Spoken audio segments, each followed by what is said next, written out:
ദാസപ്പന് ഒരു വലിയ സ്വപ്നമുണ്ടായിരുന്നു. അയൽവാസി നായരുടെ പറമ്പിലെ ആ മധുരമുള്ള ചക്ക ഒന്ന് തിന്നണം. പക്ഷേ നായർ ഒരു വിരമിച്ച പോലീസുകാരനാണ്. അദ്ദേഹം തന്റെ മരങ്ങൾ ജീവനെ പോലെ കാക്കുന്നു. ഉച്ചയ്ക്ക് 2 മണിക്ക് ഗ്രാമം ഉറങ്ങുമ്പോൾ ദാസപ്പൻ പതുക്കെ ഇറങ്ങി. കയ്യിലൊരു തോപ്പിയും തലയിലൊരു കെട്ടുമായി അവൻ ശരിക്കും ഒരു തല്ലിപ്പൊളി നിഞ്ചയെപ്പോലെയുണ്ട്. ദാസപ്പൻ പതുക്കെ പറഞ്ഞു, ഒരൊറ്റ കുത്ത്, ചക്ക താഴെ, പിന്നെ ഞാനാണ് ചക്കരാജാവ്. അവൻ തോപ്പി ഉയർത്തി കുത്തി. പെട്ടെന്നാണ് ആ ശബ്ദം കേട്ടത്.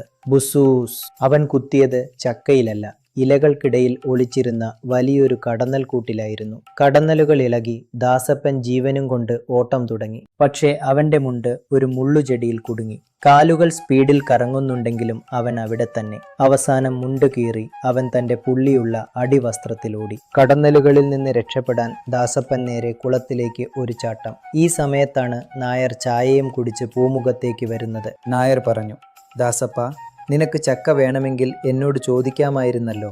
പക്ഷേ അടിവസ്ത്രമിട്ട് കുളിക്കാൻ നിനക്കിത്ര താല്പര്യമുണ്ടെന്ന് ഞാൻ അറിഞ്ഞില്ല. നാട്ടിലെ കുട്ടികളൊക്കെ അവനെ നോക്കി ചിരിക്കുന്നു. ദാസപ്പൻ നാണക്കേട് കൊണ്ട് വെള്ളത്തിനടിയിൽ ഒളിച്ചു. അവന്റെ മൂക്ക് മാത്രം ഒരു അന്തർവാഹിനി പോലെ പുറത്തു കാണാം.